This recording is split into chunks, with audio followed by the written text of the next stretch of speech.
ಇನ್ನು ನಾಳೆಯಿಂದ ಬೀದರ್ನಲ್ಲಿ ವಿಮಾನಯಾನ ಪುನರ್ ಆರಂಭವಾಗಲಿದೆ. 2023ರ ಡಿಸೆಂಬರ್ನಲ್ಲಿ ಸ್ಥಗಿತಗೊಂಡಂತಹ ವಿಮಾನ ಹಾರಾಟ ಒಂದೂವರೆ ವರ್ಷದ ನಂತರ ಮತ್ತೆ ಹಾರಾಡಲಿದೆ. ನಾಳೆಯಿಂದ ಹಾರಾಟ ನಡೆಸಲಿದೆ. ಸ್ಟಾರ್ ಏರ್ಲೈನ್ಸ್ ಪುನರ್ ಆರಂಭಕ್ಕೆ KKRDBಯಿಂದ 14 ಕೋಟಿ ರೂಪಾಯಿಯನ್ನ ಮೀಸಲಿಡಲಾಗಿದೆ. ನಾಳೆ ಬೆಳಗ್ಗೆ 7:45 ಬೆಂಗಳೂರಿನಿಂದ ಬೀದರ್ಗೆ ಪ್ರಯಾಣ ಬೆಳೆಸಲಿದೆ. ಈ ಒಂದು ವಿಮಾನ ಬೆಳಗ್ಗೆ 9 ಗಂಟೆಗೆ ಬೀದರ್ ವಿಮಾನ ನಿಲ್ದಾಣಕ್ಕೆ ತಲುಪಲಿದೆ. ಒಂದು ವಿಮಾನ ಹಾಗಾಗಿ ಸಾಕಷ್ಟು ಚರ್ಚೆ, ಸಾಕಷ್ಟು ಕುತೂಹಲ ಏನು 1.5 ವರ್ಷದಿಂದ ಸ್ಥಗಿತಗೊಂಡಿತ್ತು.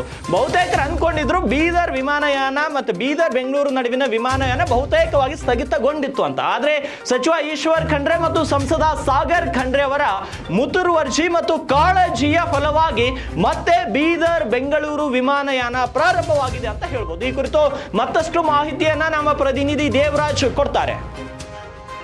ಏನು ಕಳೆದ 1.5 ವರ್ಷಗಳಿಂದ ಸ್ಥಗಿತಗೊಂಡಿದ್ದ ಬೀದರ್ ನಾಗರಿಕ ವಿಮಾನಯಾನ ಹಾರಾಟ ಈಗ ಮತ್ತೆ ಪುನರಾರಂಭಕ್ಕೆ ಸಜ್ಜಾಗಿ ನಿಂತಿದೆ.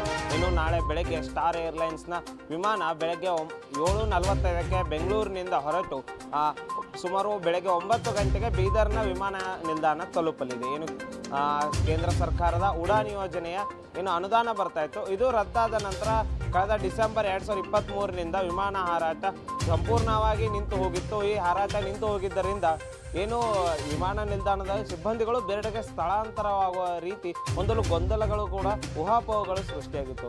ಆದರೆ ಈಶ್ವರ್ ಖಂಡ್ರೆ ಅವರು ಏನು KKRDBಯಿಂದ 14 ಕೋಟಿ ರೂಪಾಯಿ ಅನುದಾನವನ್ನು ಈ ವರ್ಷದಲ್ಲಿ ಮೀಸಲಿಟ್ಟು ಆ ಅನುದಾನದ ಅಡಿಯಲ್ಲಿ ಏನು ಸಬ್ಸಿಡಿ ಬರ್ತಾ ಇತ್ತು ಕೇಂದ್ರ ಸರ್ಕಾರದಿಂದ, ಆ ಸಬ್ಸಿಡಿಗೆ ಮ್ಯಾಚ್ ಮಾಡುವ ರೀತಿಯಲ್ಲಿ ರಾಜ್ಯ ಸರ್ಕಾರದಿಂದ ಅನುದಾನವನ್ನು ತಂದ ವಿಮಾನಯಾನವನ್ನು ಪುನರಾರಂಭ ಮಾಡಿದ್ದಾರೆ. ಏನು ನಾಳೆ ವಿಮಾನಯಾನ ಬೆಳಗ್ಗೆ 9 ಗಂಟೆಗೆ ಬೀದರ್ನ ವಿಮಾನ ನಿಲ್ದಾಣವನ್ನು ತಲುಪಲಿದೆ. ಅದೇ ರೀತಿ ಏನು ನಾಡಿದ್ದು ಮುಖ್ಯಮಂತ್ರಿಗಳು ಕಾರ್ಯಕ್ರಮಕ್ಕೆ ಆಗಮಿಸಲಿದ್ದಾರೆ. ಬೀದರ್ನಲ್ಲಿ ವಿವಿಧ ಯೋಜನೆಗಳಿಗೆ ಚಾಲನೆ ನೀಡಲು ಆ ಕಾರ್ಯಕ್ರಮಕ್ಕೆ ಆಗಮಿಸಲು ಕೂಡ ವಿಮಾನಯಾನದ ಮೂಲಕ ಸಿದ್ದರಾಮಯ್ಯನವರು ಕೂಡ ಬರ್ತಾ ಇದ್ದಾರೆ.